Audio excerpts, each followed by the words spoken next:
What's up everyone, welcome to Drummer's Perspective. My name is Ben Todd and I'm here to help broaden your scope of what's possible as a drummer. Thank you so much for checking out the video today, whether you're watching here on YouTube or you're listening on the podcast. I really appreciate you wherever you're coming in from. If you are here on YouTube though, please subscribe to the channel. That really does help me out and it lets you know next time I got a video coming out. Now today I've got the great pleasure of bringing you a conversation I had with the amazing Alex Flood. Now Alex is not only a phenomenal drummer, but he's also an incredible composer and producer as well. He's recorded and released 3 of his own solo albums, which he's composed all the music for, and now he's touring both nationally and internationally with that project. Now in this conversation, I speak with Alex not only about his career and development as a musician so far, but also just how he became interested in composing and producing his own music in the first place, what his creative process is like, and how he goes about pulling together music for albums and tracks. I also speak with him about social media and the role and impact that has had in his career so far. And as well as this, I hear some amazing advice from Alex, not only for drummers, but for musicians in general, about what it's like to be a solo artist and release your own music in this day and age. So without any more talking, thank you again for checking out the video. Please sit back, relax, and enjoy my conversation with Mr. Alex Flood. Before we jump into today's conversation, I want to offer you a free gift, and today that's my 7 ways to attract more work as a drummer PDF guide. If you feel like you're working on all the right stuff, you're seeing improvement in your playing, perhaps you're actually quite established in your local music scene, but still you're not working just as much as you would like to, then this guide is perfect for you. Here I offer you 7 ways to reapproach your development and your progression as a drummer and offer you a fresh perspective on some things you might be able to change in your development to hopefully bring in a little bit more work. The best thing about this guide is that only one of the tactics involves picking up a pair of drumsticks at all. So if you're feeling a little stuck, frustrated, and tired of not being able to be out there working and playing more, then please head to drummersperspective.com/7ways and grab that free downloadable PDF guide right now. Alex Flood, thank you so much, man, for taking some time today to sit down and chat with me, man. I've been really looking forward to getting a chance to do this with you for a really long time. So yeah, thank you so much for making it happen. Yeah, thanks for having me on board and keen to chat. Of course, man. I want to start off by saying that, like, you know, I've watched your, like, not only your playing develop since school, but also now, like, your career and what you've been able to achieve so far has been, like, incredible and super inspiring, man. There's not many people, particularly drummers, and even less so, like, in Australia, that are, you know, writing and producing and putting their own music out there and leading so much from the drum chair. And that's something I'm really passionate about, kind of showcasing on this whole platform. And you're just like, yeah, a real, like, I don't know, you're setting the benchmark like super high, and it's really cool to see, man. So I just want to say, like, a huge congrats to you, and thanks, bro. It's a testament not only to your talent, but like the drive and commitment that you have as well to kind of push the boundaries of so many different things. So yeah, well, awesome job, man. Thanks heaps. Yeah, it's a I feel like it's a never-ending push. It's just you always just got to be on it, always got to be just going for it. So yeah, thanks heaps. I appreciate it. Yeah, man, absolutely. Yeah, that's something I want to touch on a little bit later, like just what you said then. But I want to kind of leave like the playing side of things to start with, and ask you about like your writing and your composing, and when did you start to become like interested in that, like composing and developing your own music? That's a really good question. I took a class. This wasn't necessarily a defined point of like, now I'm interested in composition, but I think it was either year 11 or 12. I took a class. So this is like 10 years ago. Composing and arranging, I think it was called. And so that was my first experience with like, basically having a set goal of like, okay, you have to write a tune, because your assessment is like present a song with X amount of instruments and parts. So that was sort of, a good chance to be given a set of maybe parameters, like, okay, you have to format things this way, do things this way. So yeah, I picked up maybe more of the formal skills of like writing, composing, like Sibelius work.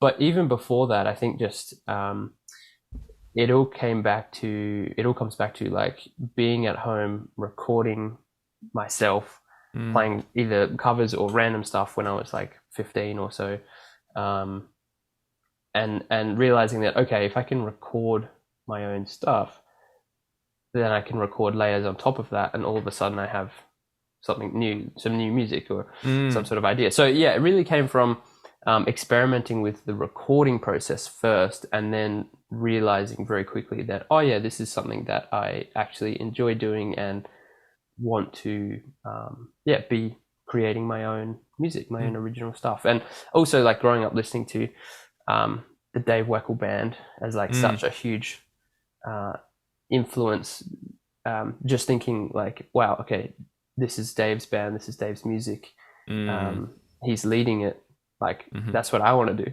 So that was obviously another big push or influence. But yeah, it really came just gradually from experimenting, and then also taking a composing class, which maybe sharpen some more technical aspects of it. But sure, yeah. So it's always been like something you've wanted to do. Like there wasn't like a point, like say after school where you're like, oh, I'm kind of like, want to experiment, with more than just being like a part of a band. Like I want to do my own thing. This was something that you've kind of had for the majority of your like playing development. Yeah, I would actually say that's spot on. Like it's always something that I knew I wanted to do. Just finding the right way of presenting stuff, the right people to do it with, and that's sort of obviously been over time changing and molding it. But it has been a feeling that I've always had. I wanted to do that, and here we are. Yeah, so. Wow, man! And so you've done 3 albums now, is that right? 3 studio records. Yeah, incredible! Wow, man! And how long does the process? Well, I guess like your first album, like because I guess that's the one that kind of sets some kind of parameters and some kind of rough molds, I suppose. But how long did that process take? Was that like material you were working on for years, or was that something like, I want to put out my first album and I'm going to start it, release it 6 months? The first one was the most, or I should say the least structured, in that I didn't really have a clear idea where I was going with it. Because when I started recording and writing or experimenting with that particular material, I didn't really at the time have clear intentions to release it. Or if I did, it wasn't like, this is going to be an album. It was maybe like, oh, here's a track maybe I can just release in whatever capacity.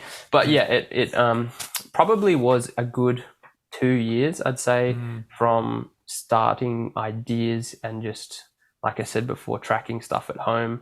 Like a few of the tracks literally just started with drum improvisation. And then later on top of that, things kind of shaped around that. But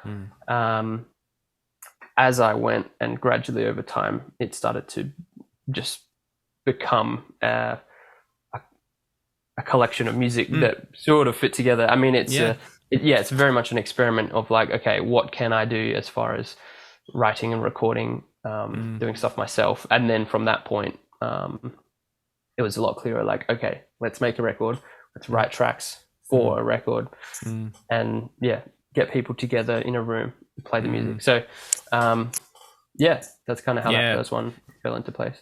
So, kind of tacking on from that, like, what was your writing process for the other albums? Like, in terms of like, were you writing most of it from the drums, or were you writing from like keyboard and like programming stuff, or was it a bit combination of both? Yeah, my writing process from the second.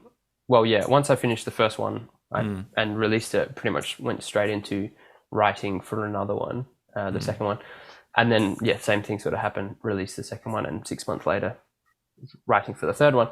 The writing process now is pretty much at a keyboard in Logic. So writing into a demo sort of, I'm essentially putting tracks down, putting ideas down, like MIDI information, assembling a track that over time, of course, changes and evolves and becomes what the composition essentially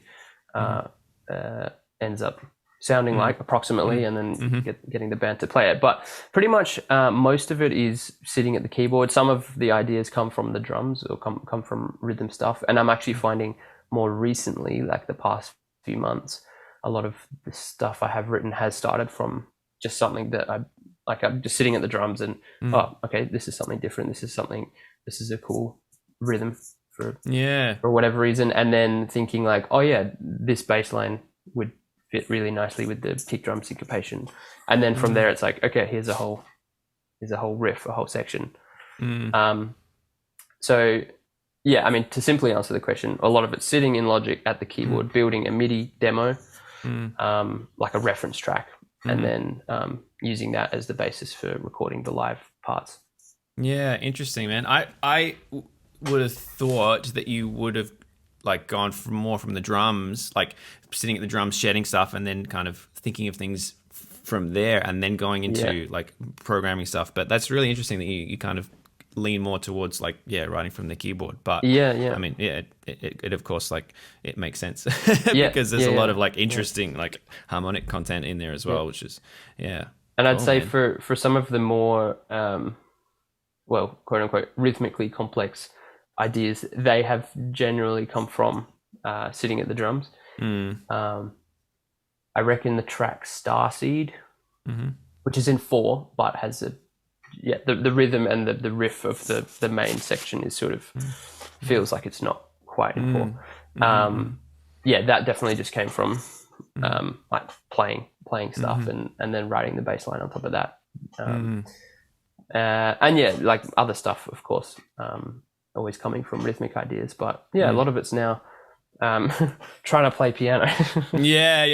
Which is an evolving skill, actually. I've found just sitting and writing has been a huge, because I'm not necessarily trying to be able to play piano in any capacity, just to compose with, but like just doing that for years has really helped my just general playing and understanding of harmony and voicings, and being able to just think and go to it, like go to a voicing or a chord, which as a piano as not a piano player is not the easiest thing to do. But.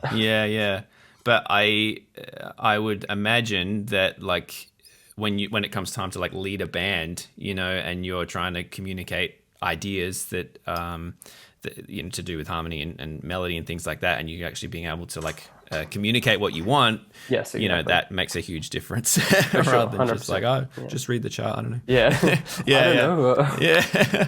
Cool. That's cool, man. And 100%. So you mentioned before about recording from home, and I think we kind of were both on a similar path when we were younger, of like being super interested in that whole side of things, and being able to experiment from home. But now are you recording, like when you record your albums, are you going into a studio, or are you still doing it from home, like tracking from home and then sending files?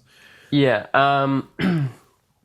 is some stuff that I still do or have done from home, but for the most part, everything that's anything that I've recorded maybe specifically for Instagram or whatever is done from home, but or from my studio spot. But the two latest releases, the Space Between and Oscillate, were all done in studio with an engineer and all that.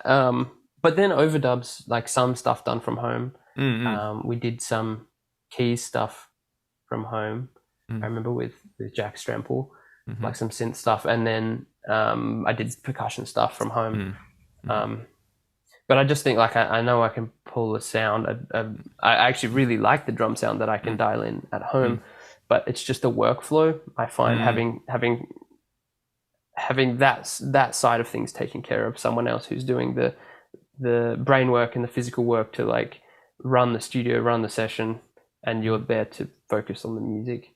That I find makes a huge difference to my perspective in that moment, or my perception of just being really clear, really focused with what I'm doing and the intention behind it. Like even at home when I'm trying to quickly set up all the tracks and place some mics, and I'm feeling like always rushed. Like I just need to get this done. So it's nice to be in a studio, and also I don't have tens of thousands of dollars worth of recording equipment. So. Yeah, sure, man. But that's huge. Like I really can resonate with what you're saying in that sense of when you're at home and you know, sometimes you feel like you've got all the time in the world, but at the same point, like if it's all on you, you just kind of want to get it done and kind of move on to the next thing. But if you have that allocated studio time, you can just kind of put yourself in that headspace. Not to mention, of course, like worrying about if a cable's working or, you know, the computer's going to crash or whatever. Like that's like someone else's, you know, thing to deal with. So you can just focus on the playing side of it. But, you know, having that experience of all those years of recording yourself and dialing in drum sounds, again, it gives you like a really specific kind of, like, you know what you want, like sound wise, you know, and that comes across when I listen to your albums, of course, and like you get great sounds and it's an awesome mix. So, you know, like that all comes from like you having a pretty clear idea, I would imagine, of like how you want it to be, you know. Of course, and also to say like I'm in the studio to play the music and the engineer's there to make the sound or you know, whatever, to record the music. I'm still very like, I'll adjust mics and like I'll like tweak things and be like, okay, can we maybe try this or run this through this? Like still thinking sound, just on a less, I guess, technical level, and using ears and eyes for mics and things. But it's I guess it's something that, like, away from rhythm, away from music, away from playing the instrument, just sound is something that really inspires me and really kind of sparks this other creative feeling, this really satisfying. I just get so much out of good sounds. Like I could listen to a terrible song, but if the mix is great and the drums sound killer, then I'm there. Like I'm enjoying it. Yeah. But on the flip side of that, of course, I can listen to a great song that's mixed terribly and, you know, from like the 1950s in mono or something, and can still 100% enjoy that. But there is something that that's just so pleasing about sound when it's right, when it's really full and wide and clear and sure, man. That's that, I mean, that all, like I said, it all comes across, all of that history and experience you have, like working on your own stuff at home, like that really translates now, you know, gives you a really clear, distinct sound, which is, you know, super important, especially as a solo artist. But man. So I want to, yeah, for sure. I want to go back to like what you were mentioning in the beginning about, you know, needing to like always push and you know, have that constant kind of drive to keep things moving along. I got to be careful how I say this, but like we're both from Adelaide, like both from a kind of a smallish town in the grand scheme of things. And sometimes there can be this overall sense like you can only kind of get to a certain point, you know, musically, career-wise, in this kind of environment. But, you know, guys like yourself are proving that totally wrong, which is so great. You know, like I was saying before, like touring internationally and being signed to a label and, you know, putting out all this amazing music, like from Adelaide, like it just goes to show you can do anything from anywhere, man. You just need the drive and the passion to keep it going. But what keeps you motivated to keep keep working on your own stuff and, you know, and pushing the boundaries of your own project, being from a smallish town like this? Because, you know, there's a ton of small towns, you know, all over the world, and I'm sure there's a lot of other drummers out there, you know, in similar positions where they think like, I can only go so far, you know, in this environment. I need to maybe move or do something else. But, you know, what's your take on it? You know, I love Adelaide, and I think that's the reason I'm still here. I'm still based here, and I love Adelaide, and it feels really cozy and comfortable to be in Adelaide. But that being said, some of the things that I'm wanting to do. Some of the things just aren't really happening here in the capacity that, you know, maybe in other states, other major cities in Australia, but also in Europe and stuff. It's I feel like in order to keep pushing the project and the music forward, I've sort of just naturally moved to, okay, let's let's do this in a different place with different people to bring out different things in the music, but also to be in a different environment where there's just maybe more of a scene around that particular music. So a lot of it has been based on that reason, I guess. Like, for example, Oscillate, the recent release, we recorded that in Berlin, and then that was mixed in London, and then and that was all with European players.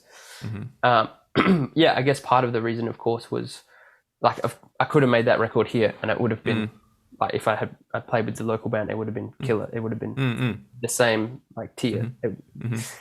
But I think just being, and like you said, the label as well, being kind of in the circle a little bit more with those players, with the label, the studio, I think really helps put the music maybe on a little bit of a different platform, and also like sort of I think sets it up a little better within a European audience.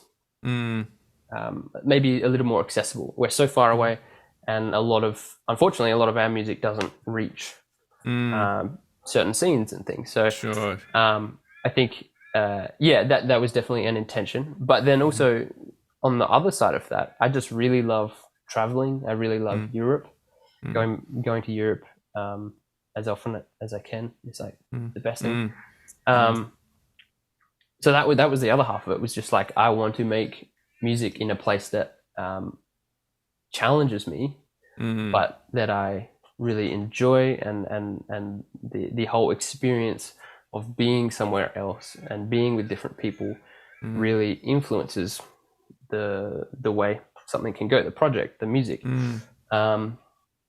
But yeah, it's also sort of like, sometimes things here for me it's like comfort zone. Yeah. And I've found that through my life so far, the things that have how do I say it? Some of the more significant things I have achieved have been when I've been outside of my comfort zone, when I've been really uncomfortable or really out of my depth, or really put in a challenging spot. And I need to, as much as I don't want to be out of my comfort zone, as much as it's great to just be comfortable all the time, I know that I need to keep pushing myself out of my comfort zone in order to keep progressing the project, the music, my own just experiences in music, life, career. These things all tend to end up going other places when I'm out of my comfort zone. So that's kind of the, I don't know if that answers the question, but it does. Sort of my perspective. There's a lot in there, man, to dissect, but I know exactly what you mean, like in terms of being pushed, you know, that's like normal. Anything that's like difficult to begin with is you know, it's challenging, but then you work through it, and then it's comfortable, and then you reach that next level. So that's totally you know, relatable. But it's also interesting that your approach, it sounds like now, is you're based in Adelaide, but you're going to these places, record, like immersing yourself in the scene, recording, playing gigs, and then coming back to Adelaide, which is a really it's a very interesting like approach, because I would imagine that you don't get like you don't get that stress and anxiety and like all that weight of like, I'm going to move to a new city and just live here now, you know, which would be incredible in its own way. But it's more like you're just getting as much out of an experience somewhere else, and then bringing all of that back to Adelaide, which, like, as you said, is very comfortable and easy, and you can just, like, I don't know, like sit with it a little more and like let it like Yeah, I've always that's absolutely right. I've always since I was young had in my head that I would move overseas, live overseas, play music overseas, and that would be my career, my life. And for the last probably 3 or 4 years, I've had my sights set on Europe, like Berlin specifically, or London. But then as I've gone and come back and gone and come back, like I spent a year in 2019 over touring, and that was awesome, and that was what I wanted to do at that time, and that was great. And then going back and coming back kind of made me realize that as much as I love music, and music is what I do, and music is almost everything to me, it's not everything. And for me, I want to have a balance of like lifestyle, comfortable lifestyle, of course the music, but then being able to like we've said multiple times now, being able to just kind of sit back and like coast for a bit, because like you said, I feel like the drastic lifestyle change, or the stress and everything, and moving to a new city, for me, with where I am right now in my life, is not where I'm at. So yeah, cool.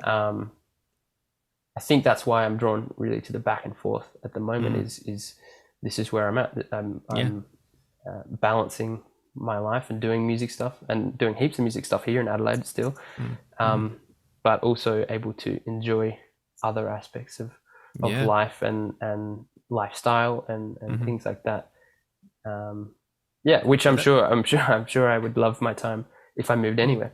Well, mostly anywhere, but this is home. This is where family is, and things like that. So absolutely. Adelaide, but I think that's just, it adds to the music, because you're able to, like I said, just absorb everything. And now you've obviously made connections in these different cities, so it's not like you're just flying to Berlin and being like, okay, where do I play? Who do I meet? You've started to develop contacts there now, which is awesome. Because if you do decide, okay, I'm going to go, to Berlin for a month and just, be as much ingrained in that scene as possible, and then collect all those experiences and bring it back, and then, work on your next project. That's very cool, man. Very, very cool. Thanks. So I want to transition into like the playing side of things a little bit now. And I guess, like a situation where you've like, written an album, say like your last album, it's done, it's complete, and now you're going to like play it live, go into a live situation and do that. How do you go about changing your mindset, like from studio recording of your material to then like, okay, let's play it on a live gig? Is it like, are you approaching it the same, or, I mean, I guess for me, like, well, as you know as well, you work on an album, you mix it, you're listening to it like hundreds of thousands of times sometimes, to try and dial everything in, and then you're like, okay, we're going to play this live. Like, how do you get out of that headspace of like not playing what you played on the album, say, and just kind of approaching it in a live situation? That's really interesting. The record before the most recent one, The Space Between, that was written and played and arranged it was very arranged and very composed. Drum parts as well. And what I didn't really like, my focus was on the studio record, and so when it came time to recreating some of those tracks live, there was a lot of tweaks and a lot of like, okay, we'll leave that out, or okay, let's do this a different way, let's change this. There was a lot of that because the music was not necessarily written in a way that was just I don't want to say easy to recreate live, but made sense recreating live. So then for Oscillate, the most recent record, I from the start wrote the music with the intention of of course, it being played live, which did change the way, I guess, somewhat at least, the way that I wrote it or arranged things. And it's a lot more open section or less sections generally, but made it a bit more open for interpretation, I guess, and a bit more rhythm section music, I guess you could say. A bit more focused on like groove stuff and things like that. So that made the music easier to emulate the recordings, but like you said, it's not exactly the goal to play what you played on the record. So my mindset in the studio for that session was definitely, this is like dance music. This is I'm essentially emulating a programmed like sample, like strip things back and don't play heaps of stuff, don't play heaps of variation. There's still a lot of, depending on which track you listen to, there's still a lot going on, but that's also good because then it leaves more room for there to maybe be more stuff happening in the live setting. But as the music has evolved, the intention behind the music, and also maybe the, I don't want to say the style, but the what the music is actually doing, or the way it's being presented, is sort of evolving as well. And I think now I'm leaning more towards, or the music is leaning more towards, this is dance music, club music, less so this is jazz. Let's all go for it, like sort of having a more disciplined trying to be more arranged in the way that I play. I don't know if that makes sense. Trying to be very intentional. This is live. Trying to be very intentional and arranged without it feeling like just playing the record or just playing loops. So trying to find that balance of like live dance music, kind of produced sound, and then that kind of improv, interactive jazz side of things as well. So I mean, it's still an ongoing kind of thing. It's never going to be not ongoing. It's just it's never an easy thing to translate studio tracks that are quite produced into a live setting. But I mean, for the most part, I'm playing the same rhythms, the same sort of patterns. It's same kind of grooves. A mindset. So and do you practice that a certain way then, like, or are you pretty much in the position where like you finish a record and then apart from like band rehearsals, I suppose you can go and play your stuff as you want it to translate, or do you find like I'm gonna like shed this stuff so I can get it across? For the session, like leading up to the session, I did a lot of practice on the specific patterns and rhythms and grooves for various sections and parts of songs. Well, actually, the whole song of every song.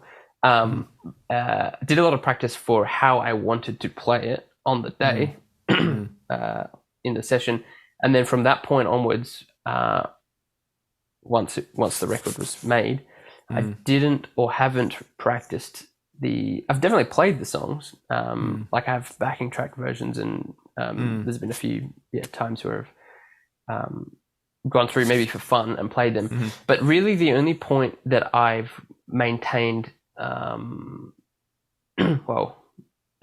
maintained some practice with those particular songs would be the solo points. I always find it's nice to, because what I end up maybe some directions I end up going with in my practice in a given solo moment will be generally pretty different to what might happen on stage, because environment is different, sound is different, headspace is different. If you've got all these people in the room, and sometimes you're not thinking as fluidly or clearly, you haven't got as much control maybe over things that are happening.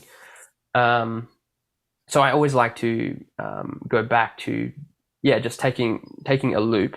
So from one of the tracks, taking a loop, and trying to have the intention of doing things that I haven't done before over that particular section. And that also just helps keep things fresh for the live show. But as far as the songs themselves, just a band rehearsal, and then we're good for the show. But the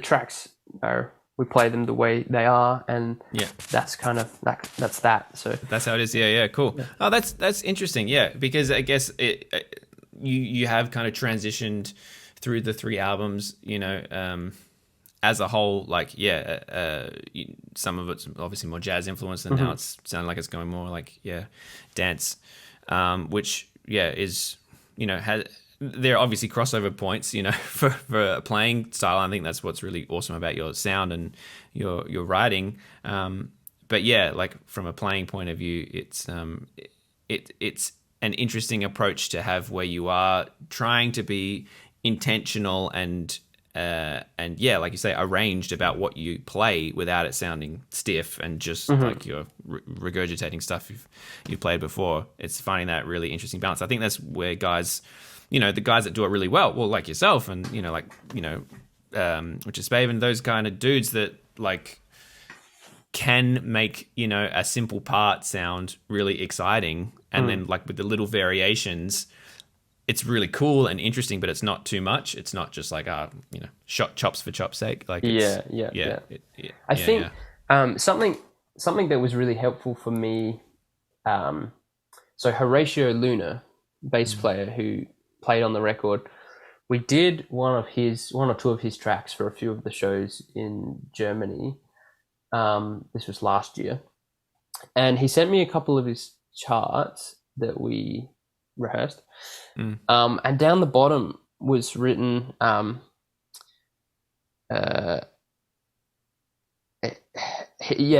just like 2 short things that said, this is rhythm section music.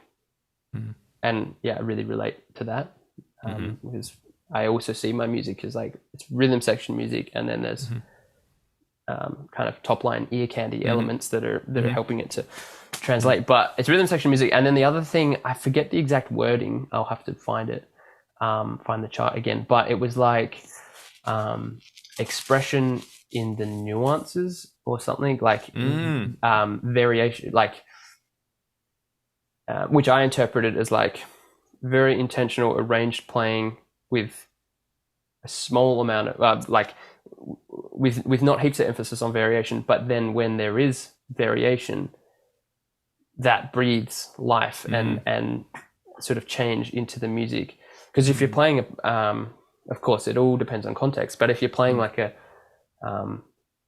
or listening to rather like a fusion thing, or it could be anything, not necessarily fusion, but that's just what came to mind. Like sometimes there is no drum beat set rhythm. Sometimes it's just a bunch of blur, which sounds great, but maybe there's no defined part. Whereas in this mindset, it's like, let's play our parts, and then there's subtle elements that can shift and move, and that's really what then helps the music to feel like it's living, breathing, without it just being like everyone's playing all over the place. Almost thinking more like a machine without actually sounding or feeling like a machine. Having the intention of a machine with like a variation button. Sometimes. Every now and then, Cool, man. That's super interesting approach. And again, it makes sense when you like thinking about that when you listen to your stuff. It's like, that's kind of what it is, and that's what's beautiful about it, So, man, that's cool. So, now I guess I want to shift a little bit more to like on a local level. So obviously, like, you've established yourself as an awesome solo artist, putting out your own solo material, but you're still doing like sideman gigs here, in town, which I think a lot of people can relate to, work on their own project and then doing, day-to-day gigs as well. But I'm curious, from your point of view, how conscious are you about the like the gigs you take as a, you know, sideman playing in a band? Like, are you intentional about that? I guess more from a point of view of like, how much do you change your sound and how you approach, you know, the music or a band situation, knowing that you are like on this path of trying to develop your own thing so much? Like, yeah. That's a good question. I'm curious to hear your thoughts on that. Yeah, I definitely, like, especially through uni and maybe a little bit after, I like had this mindset of I am me, and whatever I play, even though, yeah, I will play your parts from your song, or I'll play Uptown Funk, whatever. But I am me, and it's gonna sound like me no matter what. Like, but yeah, I think that was definitely a maybe a little bit of a blind mindset. So yeah, I am intentional. Well, there's two parts of this, I guess. I'm intentional about the projects I take on, or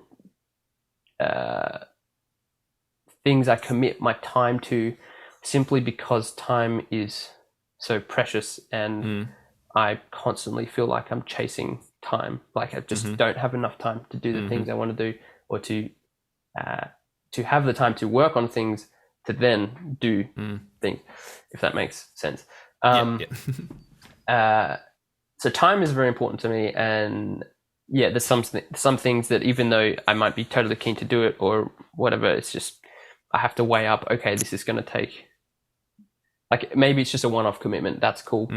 I'm usually cool, and yeah, as I said, I love playing with all these different people and different music. On the other side of that, the actual playing, I'm definitely. And maybe it's a playing maturity thing as well. Like I said, back when I was in the uni, just a bit more like, okay, this is going to sound like me. And of course, it's always going to sound a little bit like me. But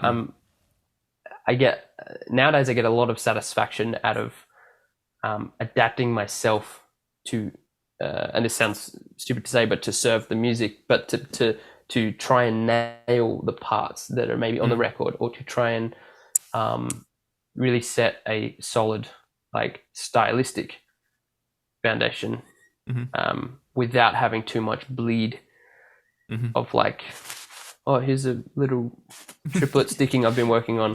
That stuff's always, there's always going to be some level of like spin that you put on something, but again, like, intention is play the parts first, play the song, and try and choose sounds, going back to the sound thing as well. Like snare sound is obviously well, snare and cymbal sound is sort of the biggest thing that I'll think about going into a gig. Like, okay, I want brighter sounds for this, or smaller hats, or let's use this steel snare instead of this whatever, to just try and support the actual sound of what it is, that whatever that project, that band leader's music is, at least to me, what I hear in it. Okay, I think I can replicate that best using this set of gear, or using this sort of playing. But then again, there's the other projects where it's a lot more like, hey, you guys do your thing, and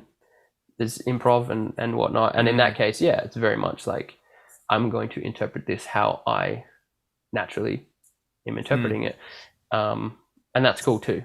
But yeah, a lot more nowadays is like, let's try and nail the reference track, or the recording, whatever, with side projects and things like that.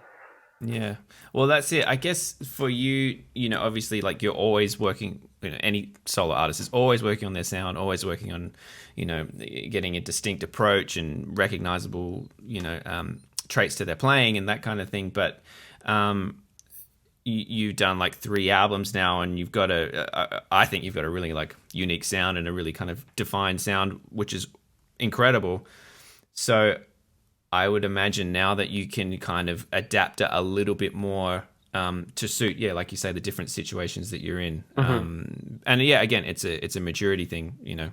musically and just age-wise in general. I think being able to have multiple experiences of going back and forth between doing that thing versus like just being on that path of of either being a super versatile side person with not perhaps a distinct personal sound, or like someone who's just doing their solo thing and they can't really adapt, to anything else. So, but I think Sorry, I think it really helps like diversify your own experiences as well. Like totally. I mean, it can be a challenge, and it can be a really good challenge to try and like put on your discipline hat and like just play that reggae pattern for like 5 minutes or 1 hour set, or just play whatever it is. But also, it's nice to be put in a position where you're not just defaulting to your thing, to your sound, your muscle memory that you're just regurgitating. Sometimes it's nice to be totally taken out of that and put in another situation where maybe what you're playing is a lot simpler, but because it's a lot simpler and it's a lot more intentional, it's actually more challenging. So I like that, being able to have a just diverse set of musical experiences. And well, that's it. Everything you do like goes into the melting pot of how you sound. Every musical experience and every life experience is getting put into your your memory bank, and then however it comes out is what makes you. So of course, that's cool, man. So again, shifting a little bit, I want to ask you about, like, it's something I said in the beginning, like, that I'm really passionate about with this whole project, is kind of showing people that you can do so much with your drumming foundation. Like, it's not, if you want to be a professional drummer, it doesn't mean just playing the drums. You can do so much as you're proving to do with composing and touring and producing and all that kind of stuff. But something else that I really like about your your image and your brand, I suppose, is what you do with your music, in a sense of like you're releasing like loops and sample packs and transcriptions of your playing, and like taking advantage of the stuff that you've done, or the facilities and resources that you have to help with your career and making a living doing this thing. So I want to hear your thoughts on that. Like, was that something that like you realized you could do, or was that something that you kind of thought earlier on in your high school times when you're recording yourself, like, I could sell these sample packs or whatever? I mean, early on there was never a I didn't know about sample packs like earlier on. There was never I didn't have a super broad what's the word? I didn't have a super extensive knowledge of like all these different ways of putting out music, making money. And I didn't also understand anything about the industry for a very, very long time. And I still don't understand a lot about many parts of this industry, and probably never will understand many parts of this industry. But like the sample pack thing, I kind of just started seeing it on social media. All these people doing sample packs and seeming to have a lot of success with it, and having done some sessions where like recording sessions for other projects where the band leader or the engineer, whatever, got us to take like one-shot samples, and then I remember being sent the mixed one-shot samples for, I forget what the project was, but anyway, I was sent a set of one-shot samples that I had done, which I hadn't really thought about at the time. And then I had them. I was like, oh, this is sick. This is the drums from that recording session from that now album, and I've got like the snare and the kick, and I can load them on my SPD and like play them, even though I don't really have a need to do that because they're my drums. But it was just like a cool, like, oh, that's cool.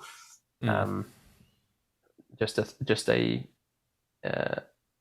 idea, I guess. But like just seeing it on social media and seeing people selling their loops and again, I really enjoy making sounds and recording sounds, mixing stuff to sound the way that is really pleasing to me, and having done many sessions from home for other artists, and dialing in a quick mix and sending it to them, and just going through that process, it just made sense to be like, let's make, rather than doing a specific session for one song, let me just do heaps of loops, and then anyone can access it. Anyone can get their hands on it. So yeah, I mean, that was sort of the thinking behind doing the loops. And to be honest, it's actually been really successful. I've had heaps of people using these loops, and definitely keen to do more. But all the other stuff, all the, I don't know, extra bits and pieces, a lot of it fits into, and this is not an easy thing to just like do necessarily overnight. You can't just go, yep, okay, he said that, so I'm going to do it. But having an audience to sell something to, or present something to, present music to, sell music to, that was definitely not like the Instagram. That's what I'm talking about. I didn't have that wasn't my plan to like, let's start posting and then build up an audience. It was, let's start posting because I'm enjoying recording these videos, and what else am I going to do with them? If I'm like, I was putting them on YouTube, and then started putting stuff on Instagram years ago, and then started to very gradually see that, okay, people are watching it, and the audience is gradually growing, and then finding ways of boosting that. Or it wasn't until I started actually making records that I realized, this is a very, very useful tool, business tool, audience to be able to reach out to and show a product or share or whatever it is, or advertise a gig or things like that, beyond just a local scale. That's what I think is really has been really important for me in landing gigs outside of Adelaide or outside of Australia, and having eyes on from all corners of the globe is or has been for me really really exciting, because it's led to many things and many friendships with people online, which have then led to collaborations and doing gigs together and things like that. Like a bunch of the people on the last record we met through the old Instagram, and then these social platforms are very important tools, but also very dangerous tools for business stuff, but also being able to connect with people. And I think that's so important in this industry, is connecting with people and having people to share your music with. So that's kind of how the loops made sense to do. Was like, okay, I have an audience, so there's people that will see it. So that's, as I said before, that's not something that you can just necessarily action straight away, but it's something to think about. Like, is building up some level of following to which you can sort of leverage to help build your brand more, build your business.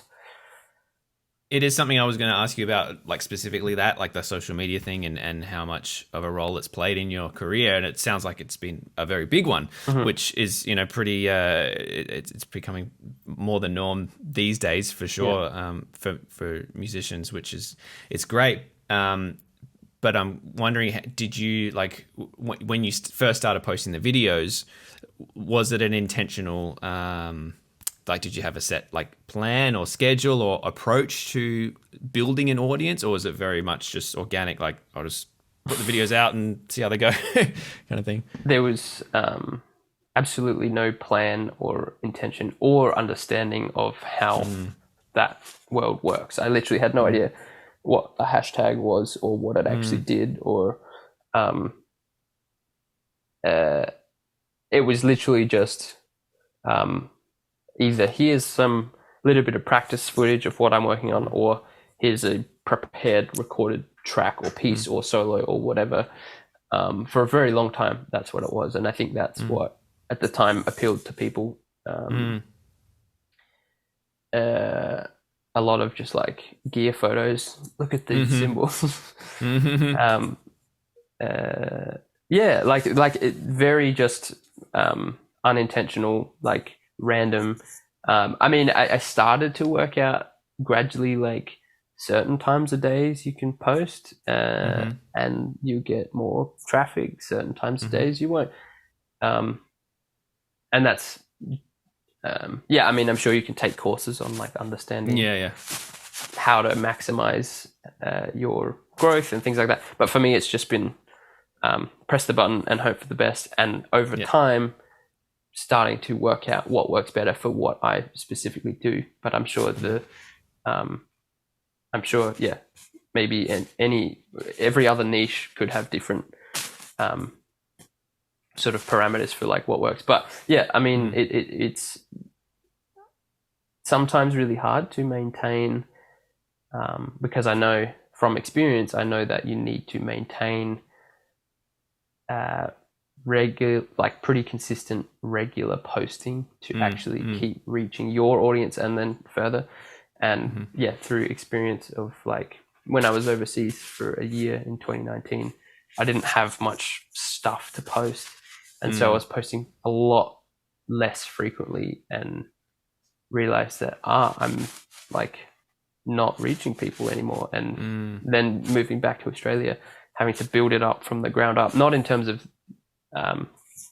size of audience necessarily, but actually reaching people, because the platform really messes with how many people they actually show your stuff to. So it's been a bit of a huge learning experience, like, and having to play the game a little bit, having to play into the algorithm, and just like, I don't have anything to post, but I just need to find something to post because I haven't posted for 9 days, and as much as I don't want to post right now or don't have anything to share or promote or whatever, I just need to do it, like just need to get it out. So that's an unfortunate side of things, because that can be really draining and really unhealthy as well, trying to think like, I need to post, what am I going to post, I need to find something, what am I going to write, what's the caption, what's the that can be a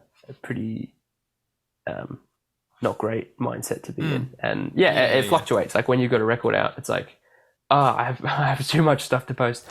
What do I post? It's like the opposite end of the spectrum. But it's it's a weird part of the career, or a modern day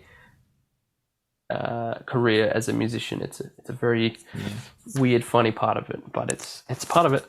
It's a bit of exactly. It is part of it. That's the thing. It is a reality, and like you say, if you want an audience to, at the end of the day, you want to, make some money out of this whole music thing as a career, then like that is important. Like having people to show things to and sell things to and promote things to. So yeah, man, it makes sense to at least have some kind of presence. But it can be challenging as well to establish that in the beginning, especially. But so how much of a role did Instagram and social media and things like that have in some of your, like, the amazing successes you've had, like being signed to a label and getting to play with Christian Scott, which, talk about that for forever, I'm sure, as well. But like those are huge things. Like, is that something, like, did they see your stuff online and reach out that way, or how did that come about?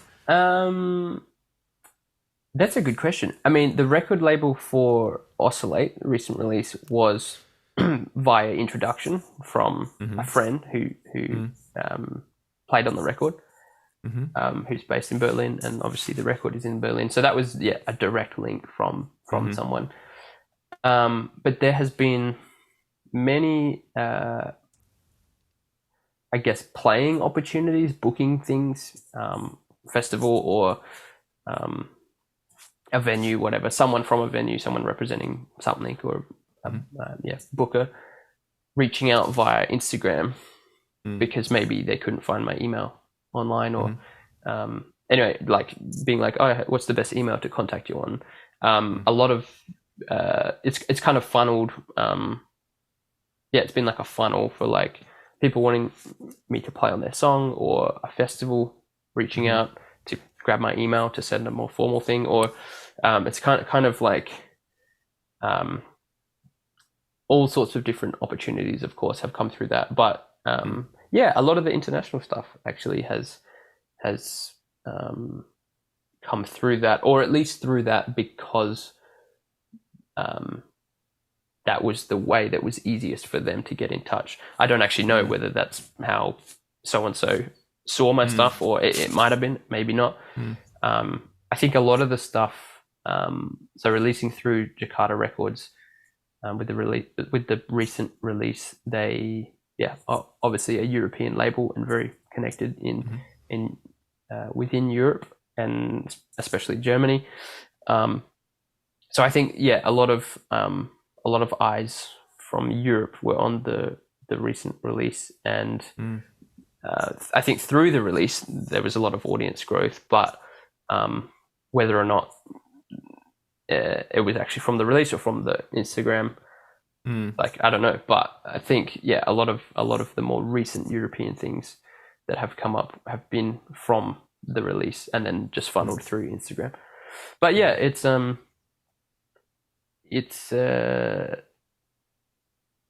sort of been an avenue for all different types of things. Asking about lessons, and as I said, gig bookings and home recording stuff, and just questions of advice and random things like that. It's it's quite a diverse cool. I mean, thing. It is a great platform for interacting with a lot of people in that way.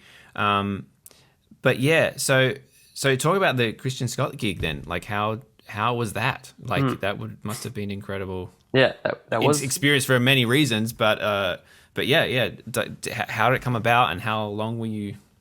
How much work did you do with that band? And so this was last year in September. That happened. But going back, I had been working with his label for 2 records, or he has an imprint label under Rope-A-Dope Records, which is the same. There's many imprints on Rope-A-Dope Records, but Stretch Music is Christian Scott's brand as a part of Rope-A-Dope. And I had been working with that label, and we had been talking for a couple of years about finding a chance to play together, because we hadn't really.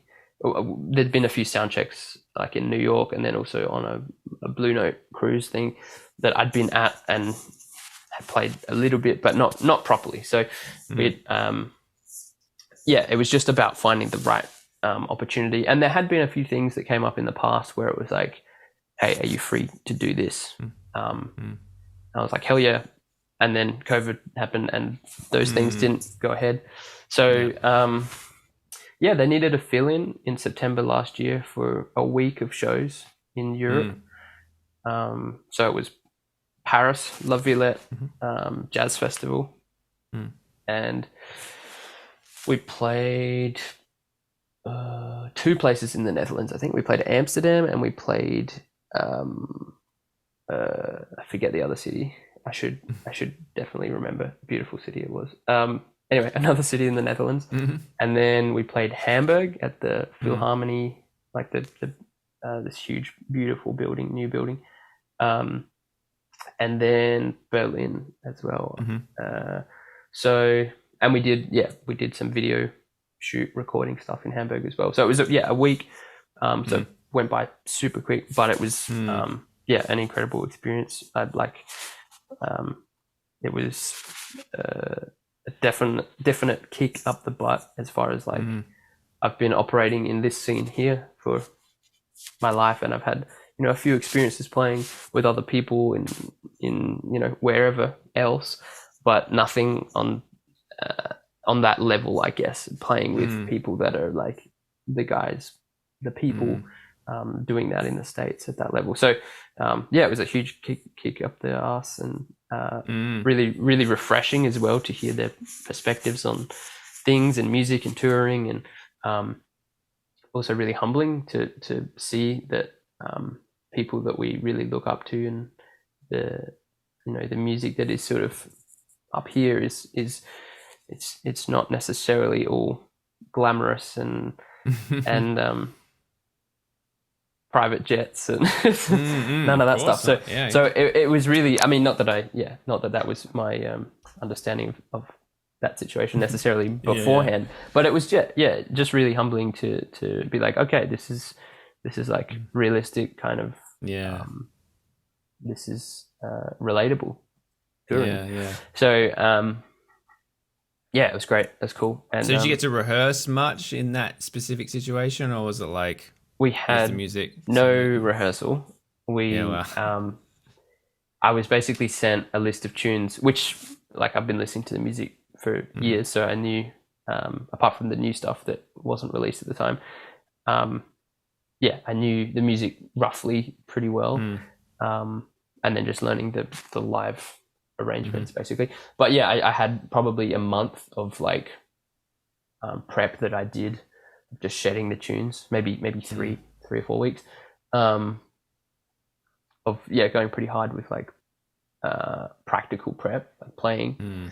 And then there was a few new tunes that were not released, and I had no reference point for, like, all I had was the demo, and a few of the demos at the time maybe didn't have, or they were rough mixes or something. They didn't have like complete parts on them at that stage.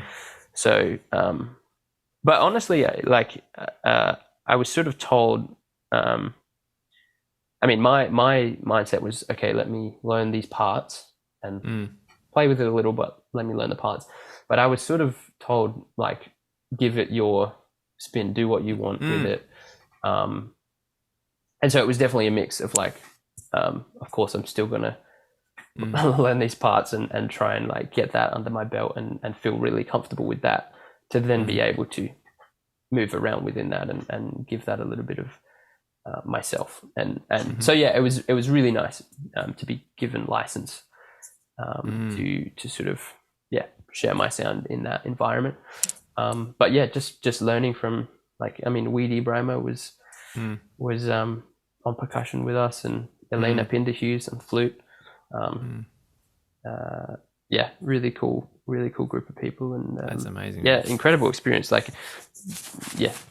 such a I mean, I've been listening to that band since I was like in uni. I think I first sort of checked out his music, and to then playing with the band was pretty special experience. Yeah, man, what a journey. And I'm sure, like, because it was just such a week, it was just such an intense time. Like, you were probably like learning so much and experiencing so much in that short amount of time that for sure, that will come out, many years from now, and the experiences that you kind of gained from that will they're life memories, personally and musically. So but yeah, man, what a crazy experience. How awesome. Crazy.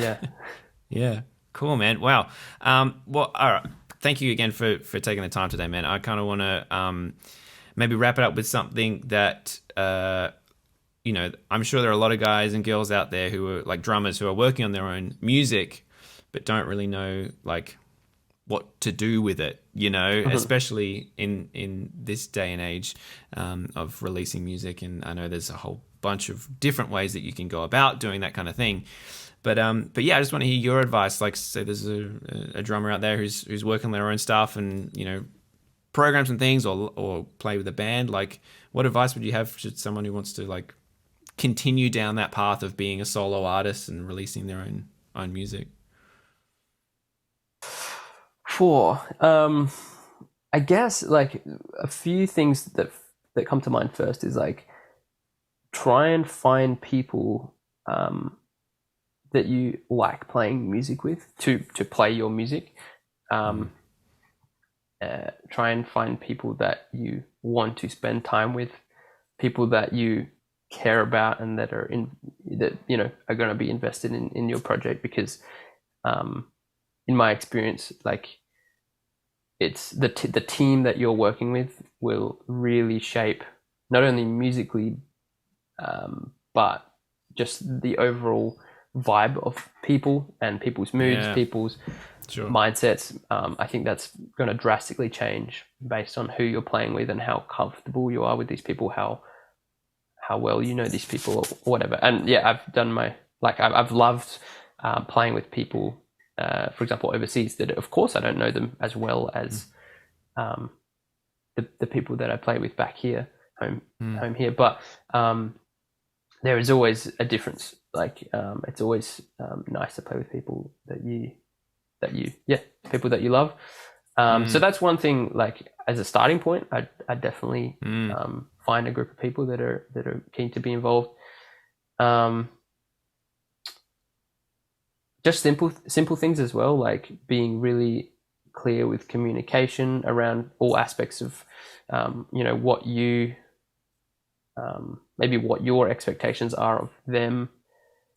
Sometimes there's a blurry line between people ask you to be involved in a project, and it's kind of sometimes not clear as you're just whether you're a sideman, instrumentalist playing, supporting the music, or whether you're being brought into the band, and how permanent or how fluid that situation, that chair in the band might be. So yeah, I guess being really clear with communication around that and what you hope for and where you want to go with the project, but also simple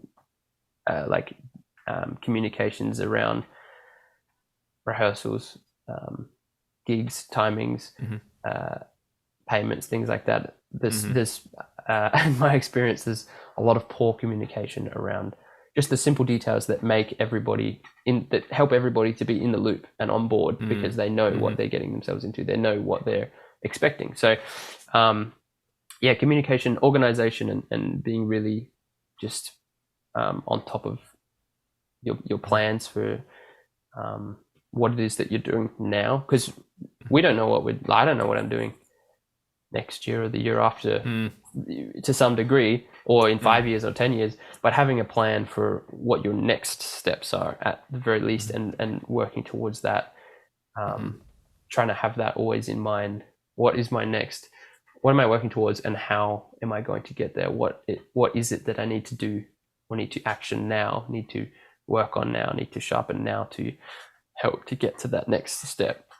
Like that next step might be finishing the record. Okay, how do I finish the record? I need to do overdubs, and then have it sent to mixing. Who's going to mix it? Okay, I'm on a budget, so what are my options? Working through these things, but also next steps of okay, I want to do an interstate show in the next couple 6 months. How do I go about doing that? Okay, I have some friends who live here that play music. They can maybe connect me with some people who are at this venue, or trying to think one step ahead, or plan one step ahead, so that you're maintaining that momentum, because it's very easy as well for a project to kind of hit a standstill, and life always gets in the way. Life is always there. Life's not going anywhere. So it's it is hard to maintain that momentum, but being organized and planning is at least for me, has been a huge one. I'm sort of a little bit sometimes obsessive with trying to just be really organized, because if I'm organized, I don't need to think about it. It's taken out of my brain, and I'm freeing up brain power or creativity or energy. So for me, it's a little more just comes naturally, wanting to be really hyper organized. But I see that it makes a big difference in the workflow, and also the business side of things, and the communication and things like that. Something else, I guess, once maybe you have some music, don't be afraid to just send it everywhere to everyone. Try and get your hands on as many radio contacts, local radio, community radio, whatever, Triple R and PBS, and just send your music everywhere, and send your music to venues, send your music to any bookers or any festival, any contacts you can get that are somewhat in some way in the industry, send it to them, because maybe 2 people might check it out and might really like it and might be like, wow, this is cool. Send it on to someone else. And suddenly there might be a venue checking out the music. There might be a label checking out the music. There might be radio playing your music. Just like trying to spread the word is obviously very important to getting your music out there. Yeah. Wow, man. There's so much valuable stuff in there for sure.